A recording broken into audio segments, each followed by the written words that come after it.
Saludos, soy Erika Fontalvo, directora del diario El Heraldo desde Barranquilla. Que nadie en el gobierno del cambio se llame a engaño ni finja sorpresa.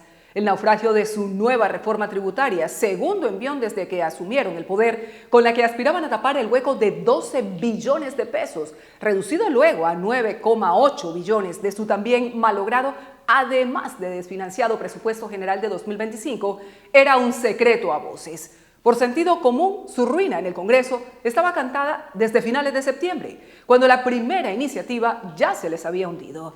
Si en ese momento, por un asunto de responsabilidad fiscal del legislativo, no hubo consenso con el gobierno sobre el monto final del presupuesto, 523 billones de pesos versus 511 billones, ¿por qué el Ejecutivo estimó que la historia de su impuesta ley de financiamiento tendría un mejor desenlace? Puro error de cálculo. En definitiva, pasó lo que tenía que pasar.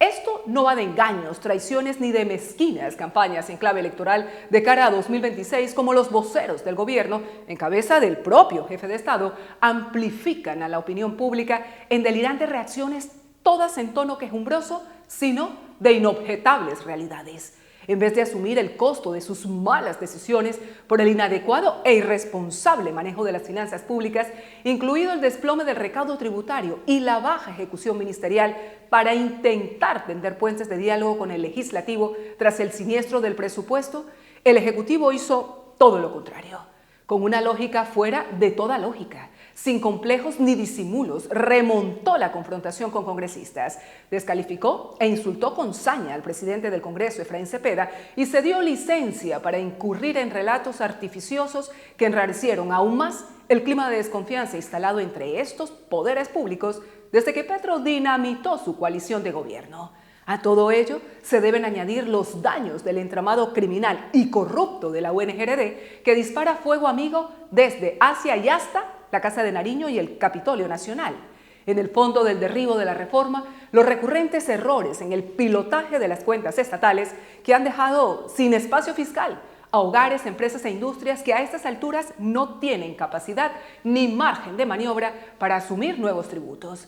En la superficie, la trampa indecente con la que el gobierno pretende justificar su dura derrota económica y política usando un potente discurso del miedo para espantar a la gente y sobre todo para trasladar a los parlamentarios que votaron en contra el costo político de su fracaso, pidiendo un juicio para ellos, no sin antes maldecirlos cual ángel exterminador.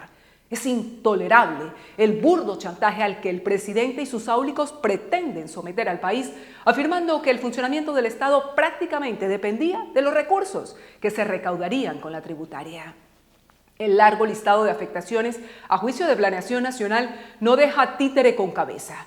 No habrá plata para acueductos, proyectos de saneamiento básico ni para subsidios de vivienda y de servicios públicos a estratos 1, 2 y 3.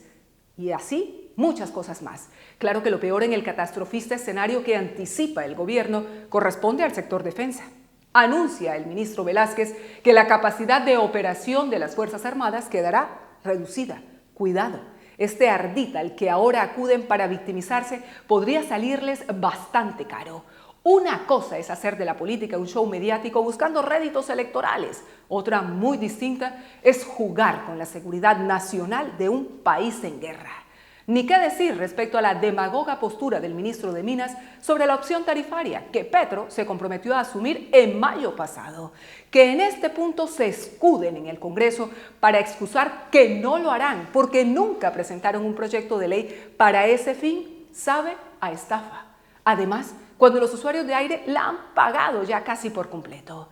El gobierno sabe lo que debe hacer: apretarse el cinturón, reorganizar las cuentas estatales, reducir el excesivo gasto público, recortar el presupuesto 2025, cuadrar caja, reactivar la economía, sincerar sus finanzas, pero nada de nada. En tanto, Petro luce decidido a exorcizar sus demonios, como lo hizo ayer en Barranquilla, en un espectáculo histriónico en el que no ofreció soluciones, solo esparció agravios, en un intolerable tono chapucero y irrespetuoso.